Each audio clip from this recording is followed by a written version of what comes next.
Hello, today it is a Tuesday after the budget and we are still talking about the fiscal event that took place on Wednesday last week. So just to kick things off, Dave, what are your high-level thoughts on the budget but also everything that's happened since the budget?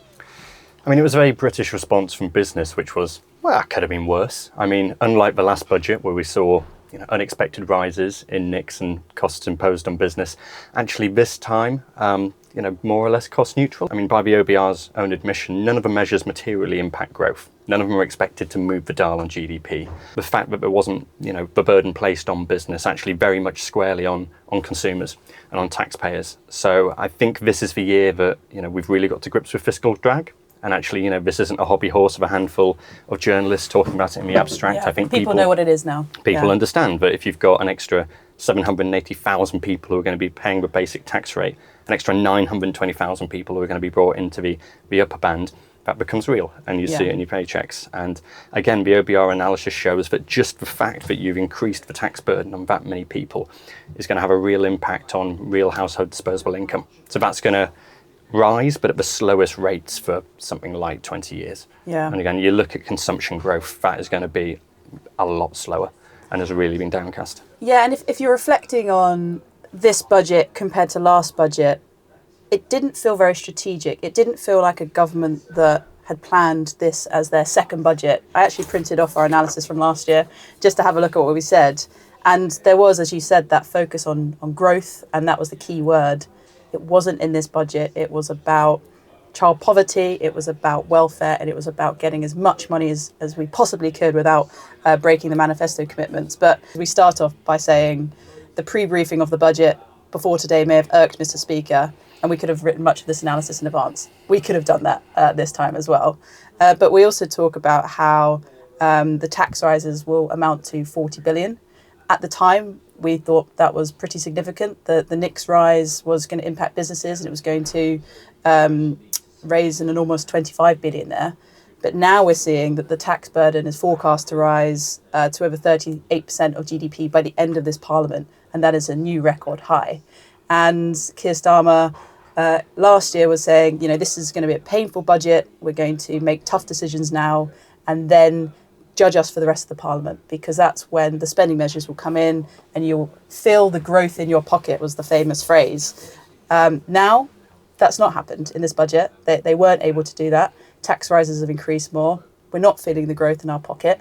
And we're in the position where people are still not quite understanding what this Labour government strategy is, because they are bound by different stakeholder groups, including the PLP, and therefore not able to make decisions. We know that Torsten Bell was very hands-on with this budget, not just in trying to fill the fiscal black hole, but in trying to construct a political narrative around winners and losers, to the position where then, by all accounts, members of the PLP said, we don't think we're going to be able to get past the headlines of Labour Break Manifesto promise. We don't think we're going to, we have the licence to be able to get into the detail and talk about the impact that has on most people's take-home pay.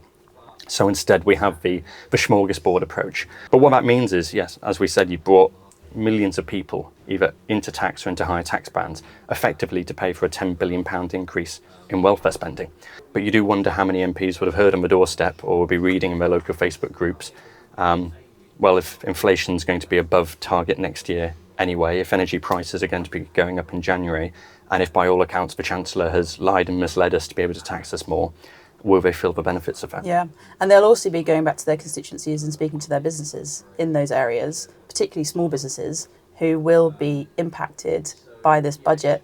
So you mentioned the minimum wage increase. That's fantastic for constituents, bad if you're a small business. You've got that on top of business rates and dividend taxation. And that is compounded by the fact that you had the NICs rise at the last budget, and we're expecting costs to come from the Employment Rights Bill. Businesses at the moment, I think, will be thinking, do we stay open? Is this something that we can do? Or I don't think any of them are thinking, this is a budget for me and this is going to help me.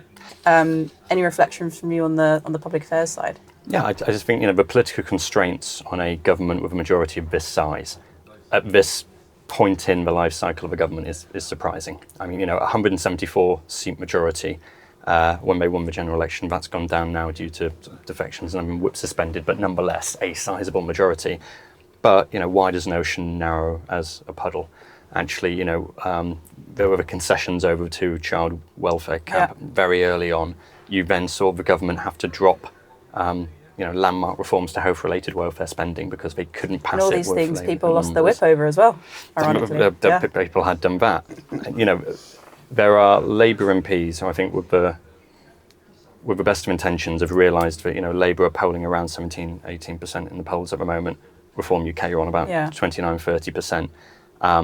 There are some who think that actually in terms of communications, in terms of constructing a narrative, the government got off on the wrong foot and haven't quite recovered. We all know that 2026 is going to be an extremely difficult year for this government.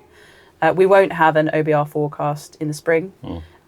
We will have the local elections. We will have questions remaining over whether Reeves should be Chancellor, whether Keir Starmer should be Prime Minister. So they're going to have to head that off whilst knowing that, as you say, the opinion polls are abysmal for this government at the moment. I don't want to ask you, what do you think is going to happen next year, but what do you think is going to happen next year? I think we saw the beginnings of how Keir Starmer was going to try to regain the narrative on the sort of extraordinary speech he gave the other day, which wasn't quite in the same territory as Jeremy Hunt after the Trust budget having to say, no, it was all a dream, we've reversed all the measures.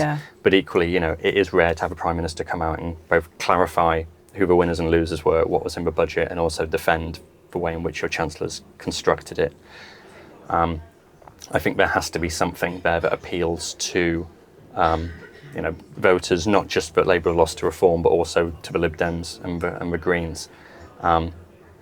Otherwise, it is hard to think what is going to move the dial. I mean, if you're a government founded on growth, and there's nothing in that budget that's going to materially impact growth, and you've already laid out what you can in terms of living standards, the next King's Speech not expected until after those elections, and when you've already got at least 2, if not 3 groups saying that they already have the numbers to be able to trigger a leadership election, it's difficult to see what else you could do to prevent that happening in June.